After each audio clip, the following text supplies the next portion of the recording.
नमस्कार.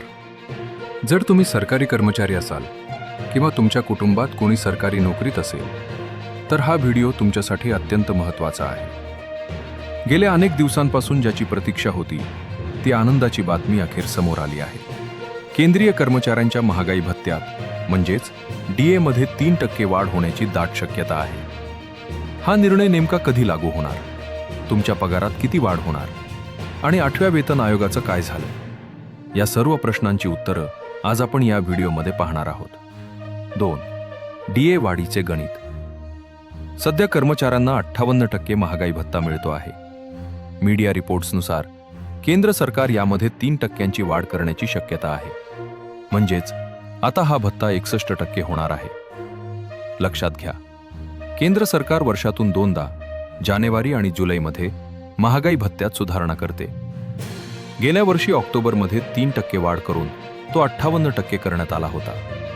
आता ही नवीन वाढ 1 जानेवारी 2026 पासून लागू मानली जाईल. याचा थेट फायदा देशातील 49 लाख कर्मचारी आणि 68 लाख पेन्शनधारकांना होणार आहे. 3.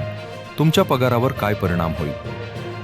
आता सर्वात महत्त्वाचा प्रश्न, तुमच्या खिशात नक्की किती रुपये वाढणार? चला एका सोप्या उदाहरणातून समजून घेऊया. समजा एखाद्या कर्मचाऱ्याचा मूळ पगार 56,100 रुपये आहे. 58% DA नुसार आतापर्यंत त्यांना 32,538 रुपये मिळत होते. 61% DA नुसार आता ही रक्कम 34,221 रुपये होईल. म्हणजेच दरमहा साधारण 1,683 रुपयांची निव्वळ वाढ होईल. इतकंच नाही तर तुम्हाला जानेवारी ते मार्च या 3 महिन्यांचा एरियर देखील मिळणार आहे. म्हणजेच एप्रिलच्या पगारात तुम्हाला 6,732 रुपये अतिरिक्त मिळण्याची शक्यता आहे. 4. 8व्या वेतन आयोगाची अपडेट. निवेदक. पगारवाढीसोबतच सर्व कर्मचाऱ्यांचे लक्ष 8व्या वेतन आयोगाकडे लागले आहे.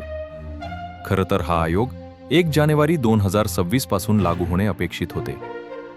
मात्र ताज्या माहितीनुसार या प्रक्रियेला थोडा विलंब होत असून हा आयोग 2027च्या मध्यापर्यंत लागू होण्याची शक्यता आहे. त्यामुळे तुर्तास ही DA वाढच कर्मचाऱ्यांसाठी मोठा दिलासा ठरणार आहे. तर मित्रांनो, सरकार या आठवड्यात अधिकृत घोषणा करण्याची शक्यता आहे. ही माहिती तुम्हाला कशी वाटली आम्हाला कमेंट्समध्ये नक्की सांगा.